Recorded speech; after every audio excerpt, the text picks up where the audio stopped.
નમસ્કાર મિત્રો, કહેવત છે ને કે જંગલમાં સીધું ઝાડ પહેલું કપાય. આજના સમયમાં પણ કંઈક એવું જ છે. જે લોકો સીધા હોય, ભોળા હોય એવા લોકો છેતરાઈ રહ્યા છે અને બીજા લોકો આવા ભોળા લોકો પાસેથી પોતાના મહત્વના કામો કઢાવી નાખે છે.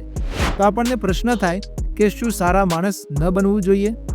સારા માણસ બનવું એ શું ગુનો છે? ના મિત્રો, સારા માણસ અવશ્ય બનવું જ જોઈએ, પણ એટલા બધા પણ સારા ન બનવું જોઈએ કે લોકો તમારો ઉપયોગ કરે, તમારું શોષણ કરે. માટે સારા માણસની સાથે સાથે આપણે ચાલાક અને ચતુર પણ બનવું જોઈએ. તો આજના વિડીયોમાં આપણે જોઈશું કે ચાલાક અને ચતુર કેવી રીતે બની શકાય. આજે ચાલાક અને ચતુર બનવાની 7 વાતો જે અમે તમારી સમક્ષ રજૂ કરીશું. તો બન્યા રહો આ વિડીયોમાં અમારી સાથે. મિત્રો, વિડીયો શરૂ કરતા પહેલાં એક નમ્ર વિનંતી છે કે ચેનલને લાઈક, સબસ્ક્રાઈબ અને શેર કરવાનું ભૂલશો નહીં, જેથી તમને આવનારી તમામ અપડેટ્સ મળતી રહે. મિત્રો, ચાલાક અને ચતુર બનવાનું પહેલું પગથિયું છે લોકોને પરખો. મિત્રો, ચાણક્ય કહે છે કે અતિશય ભોળાપણું એ મૂર્ખતા સમાન છે. સારો અને ભોળો માણસ હોય તે હંમેશા બીજાની વાતો ઉપર વિશ્વાસ મૂકી દે છે. કોઈની મીઠી મીઠી વાતોમાં આવી જાય છે, પણ તે નથી વિચારતો કે સામેવાળો મને કેમ આવી વાતો કરે છે, તેની પાછળનો તેનો શું સ્વાર્થ છે, તે શું મારા દ્વારા કોઈ કામ કઢાવવા માંગે છે, ફક્ત જરૂર પૂરતો મારો ઉપયોગ કરવા માંગે છે. આજના જમાનામાં ખાસ કરીને રાજકારણીઓ, વ્યવસાયીઓ ભોળા માણસોનો ફાયદો ઉઠાવે છે. માટે ચાલાક બનવા માટેનું પહેલું પગથિયું એ જ છે કે લોકોને પરખતા શીખો. લોકો અલગ અલગ રંગ બદલીને, અલગ અલગ બહાના લઈને તમારો ફાયદો ઉઠાવવા આવશે.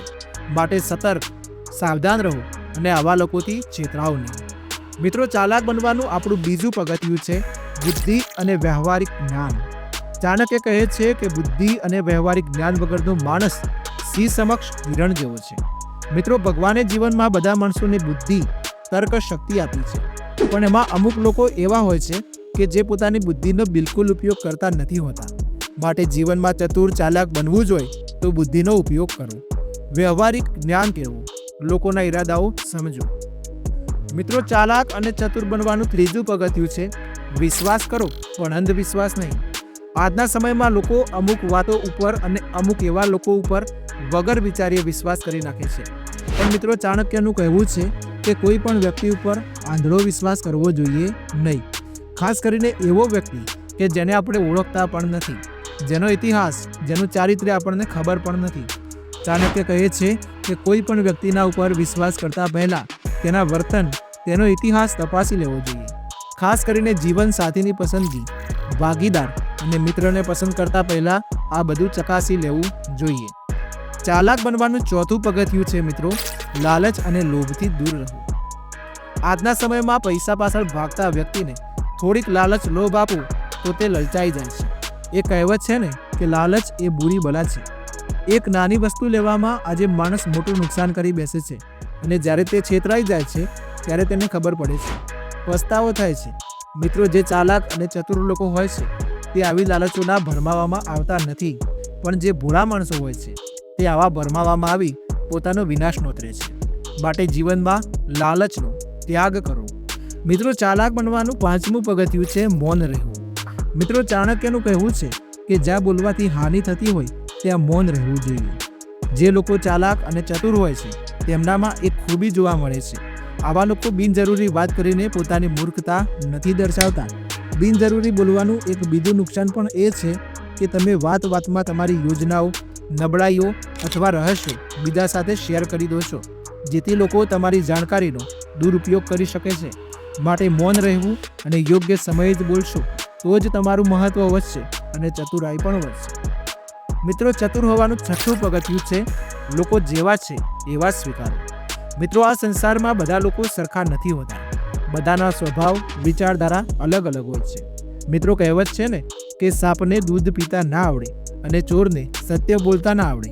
તેમ અમુક લોકોનો જે સ્વભાવ છે તે આપણે બદલી શકવાના નથી. તે તમારી સામે સારા દેખાવાનો ઢોંગ અવશ્ય કરશે. માટે આવા લોકોની સાથે વ્યવહાર કરતી વખતે આપણે સાવધાન રહેવું જોઈએ. મિત્રો, ચાલાક બનવાનું 7મું પગથિયું છે મદદ કરો પણ વિચારીને. મિત્રો, અત્યારના સમયમાં કેવા લોકોની મદદ કરવી આ એક ગૂંચવતો પ્રશ્ન છે. અત્યારના સમયમાં લોકો જાત જાતની આપણી પાસે મદદ માગતા હોય છે. જેમાં ખાસ કરીને કોઈને ઉછીના પૈસા આપવાની મદદ મુખ્ય છે, જેમાં ઘણા લોકો છેતરાઈ જાય છે. મિત્રો, મદદ આપણે જરૂર કરવી જોઈએ, પણ મદદ કરતા પહેલા સામેવાળાનો વ્યવહાર આપણે જાણી લેવો જોઈએ, અથવા તેની મદદ કરવા જેવી પરિસ્થિતિ છે કે નથી એ પણ જાણી લેવું જોઈએ. અને જો મદદ કરવા જેવી પરિસ્થિતિ કેમ આવી તે પણ જાણવું જોઈએ, કારણ કે આ એ જ લોકો હોય છે જ્યારે તેમને આપણી જરૂર હોય છે ત્યારે બિચારા બનીને આપણી પાસે આવે છે, અને જ્યારે ગરજ પૂરી થઈ જાય છે તો તેઓ આપણાથી મોઢું ફેરવી લે છે. માટે આવા લોકોથી છેતરાવું જોઈએ નહીં. મદદ અવશ્ય કરવી જોઈએ મિત્રો, પણ જરા વિચારીને.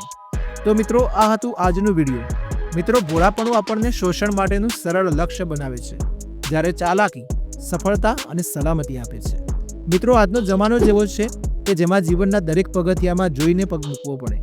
ચાણક્ય નીતિ પણ આપણને શીખવે છે કે સારા થાવ પણ મૂર્ખ ન બનો, કારણ કે સંસારમાં ફક્ત સદગુણથી નહીં, બુદ્ધિથી પણ જીવન જીવવું પડે છે.